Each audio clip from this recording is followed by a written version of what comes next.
श्री पुरुषोत्तम स्तोत्र। नमस्ते भगवन् देव लोकनाथ जगत्पते, क्षीरोद्वासिनं देवं शेषभोगानुशायिनं,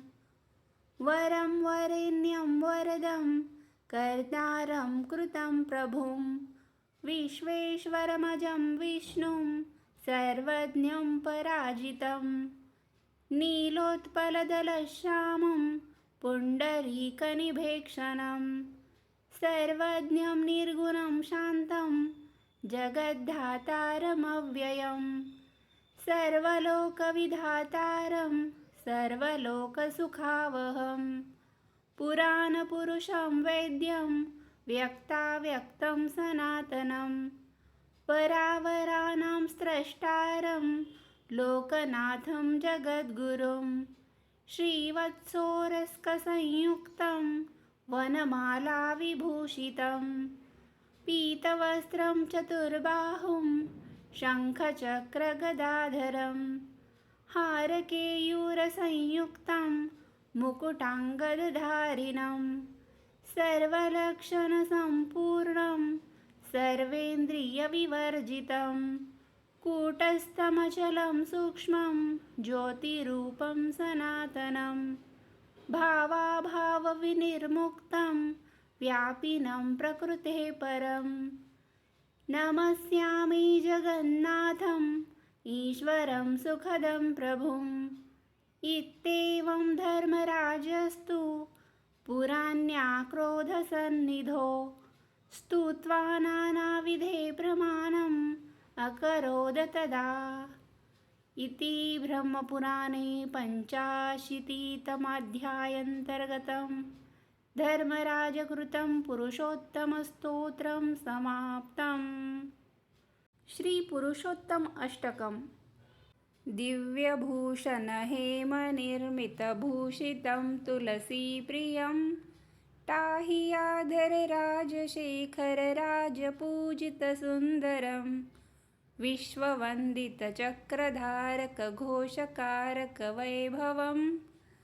नौमि तं पुरुषोत्तमं वरदायकं परमेश्वरं,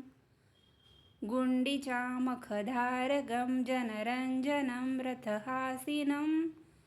नीलपर्वतनीलमाधवभक्ततारनदुर्लभं,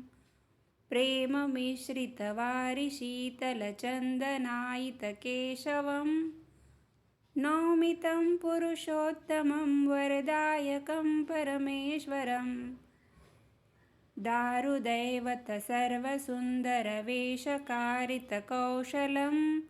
श्रीमहाप्रभुरूपमोहक इन्दिराप्रियवल्लभं, रत्नमण्डपपूज्यपूजकरूपरूपिणमीश्वरं, नौमि तं पुरुषोत्तमं वरदायकं परमेश्वरं, वेणुवादकगोपनायकक्षीरसागरशायिनं, राघवं मधुसूदनं भज लक्ष्मणाग्रजधन्वितं, शान्तिदायकबुद्धभास्वरजैनजीवनरक्षकं, नौमि तं पुरुषोत्तमं वरदायकं परमेश्वरं, भोगकारक अन्नखादक दिव्यजीवनयापिनं, धर्मरक्षकदृष्टनायकशिष्टपालनकारितं, क्षेत्रपूजितनेत्रमोहकनीरजाननमञ्जुलं,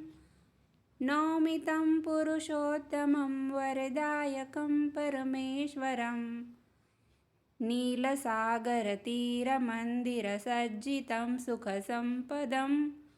पूर्णकारणकार्यघोषितभेदबोधितभक्तिदं, कूटवञ्चकचञ्चलाश्रितहारमण्डितकौस्तुभं, नौमि तं पुरुषोत्तमं वरदायकं परमेश्वरं,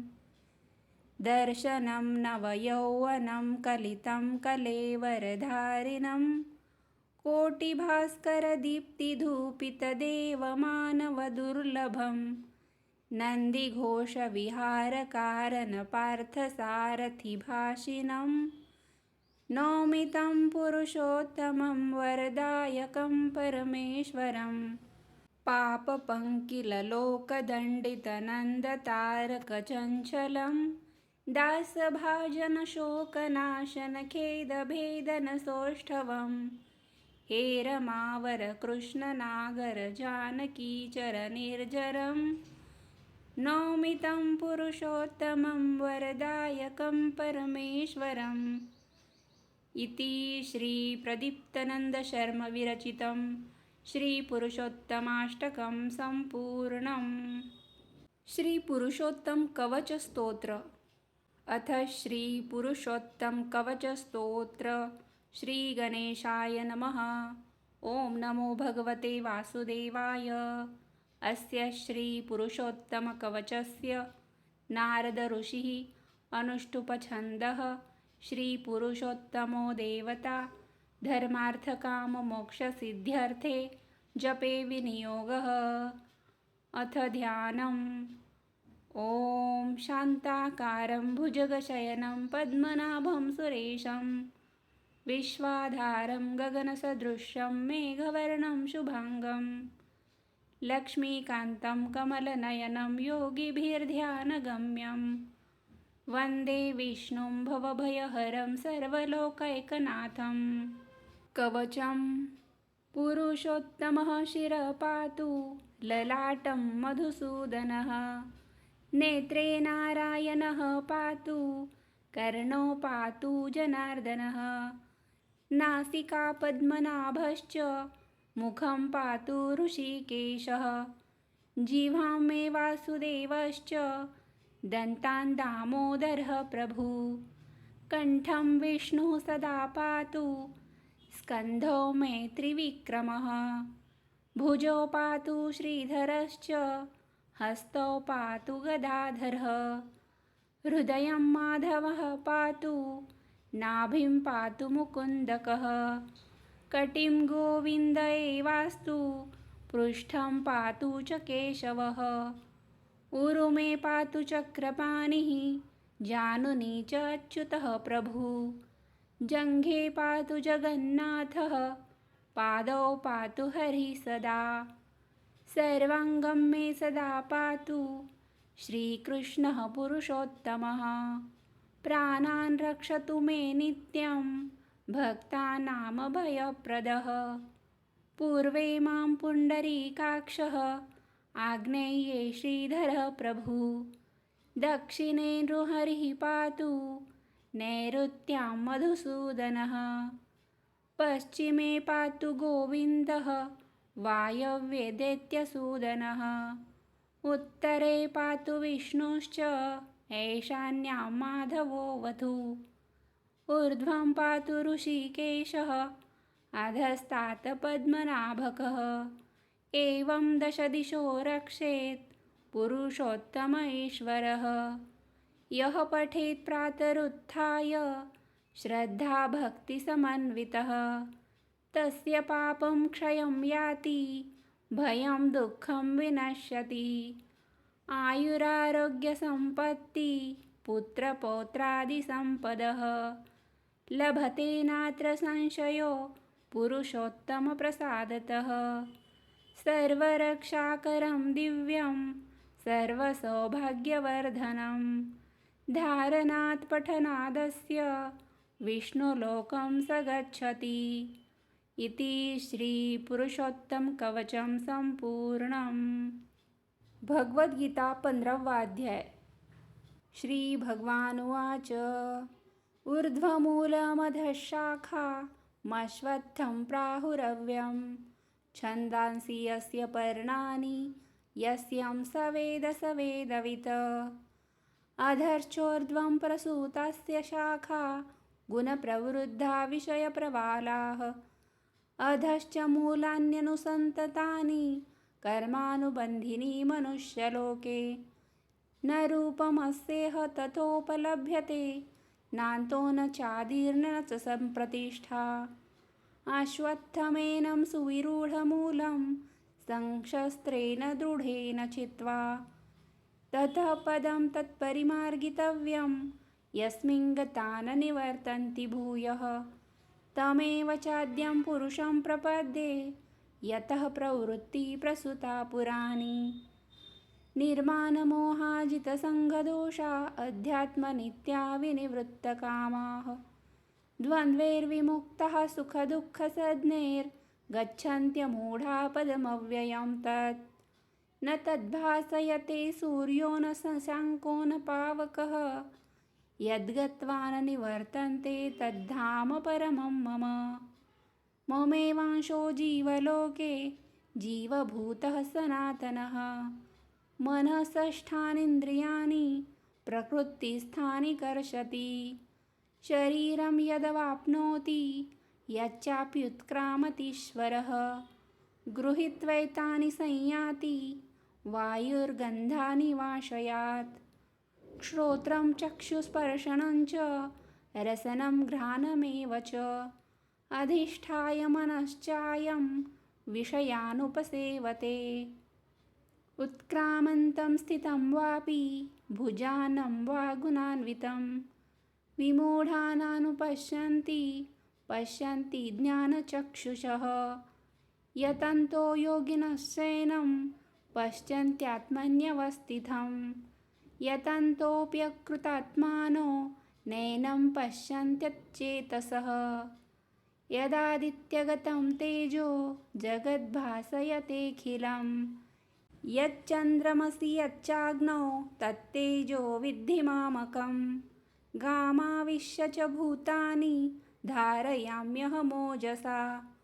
पुष्णानि चौषधी सर्वाः सोमो भूत्वा रसात्मकः अहं वैश्वानरो भूत्वा प्राणिनां देहमाश्रितः प्राणापानसमायुक्तः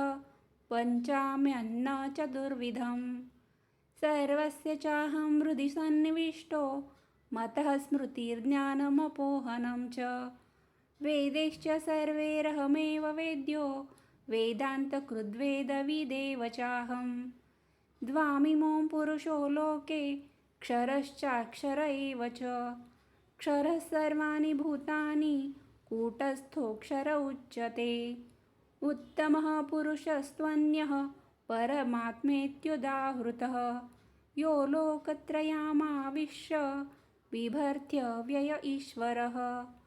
यस्मात्क्षरमतीतोऽहं क्षरादपि चोत्तमः अतोऽस्मि लोके वेदे च प्रथितः पुरुषोत्तमः यो मामेव सम्मूढो जानाति पुरुषोत्तमं स सर्वविद्भजति मां सर्वभावेन भारत इति गुह्यतमं शास्त्रमिदमुक्तं मया नघ एतद्बुद्ध्वा बुद्धिमानस्य कृतकृत्यश्च भारत ॐ तत्सदिति श्रीमद्भगवद्गीतासूपनिषत्सु ब्रह्मविद्यायां योगशास्त्रे श्रीकृष्णार्जुनसंवादे पुरुषोत्तमयोगो नाम पञ्चदशोऽध्यायः पुरुषसूक्त संस्कृत हरि ओम् सहस्रशीर्षा पुरुषः सहस्राक्षः सहस्रपात स भूमिं विश्वतो वृत्वा त्यत्तिष्ठदशाङ्गुलं पुरुष एवेदं सर्वं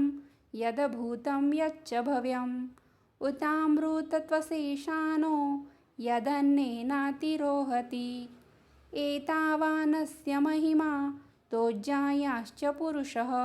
पादस्य विश्वाभूतानि त्रिपादस्यामृतं दिवि त्रिपादूर्ध्वम् उदेत्पुरुषः पादस्येहाभवत् पुनः ततो विश्वं व्यत्क्रामत शासनानशने अभि तस्माद्विराळजायत विराजो अधिपुरुषः स जातो अत्यरिचत पश्चाद्भूमिमथो पुरः यत पुरुषेण हविषा देवा यज्ञमतन्वत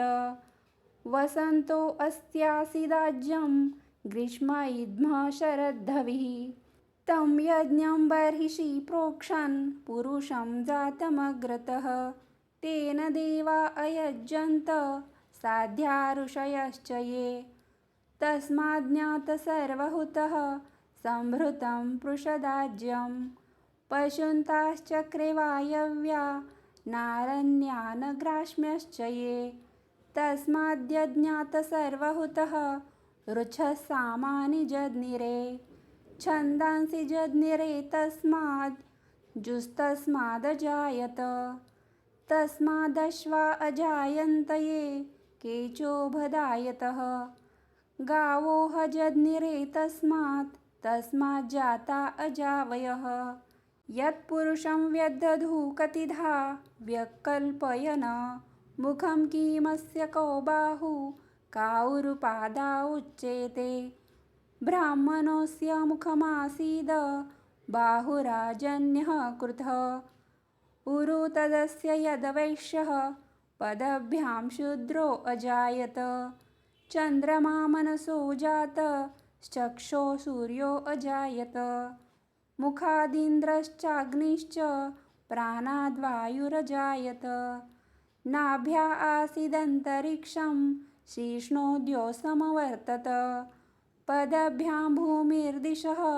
श्रोत्रात् तथा लोकाम् अकल्पयन् सप्तास्यासनपरिधय स्त्रीसप्तः समिध कृताः देवा यद्यज्ञस्तन्वाना अबद्धन्न पुरुषं पशुं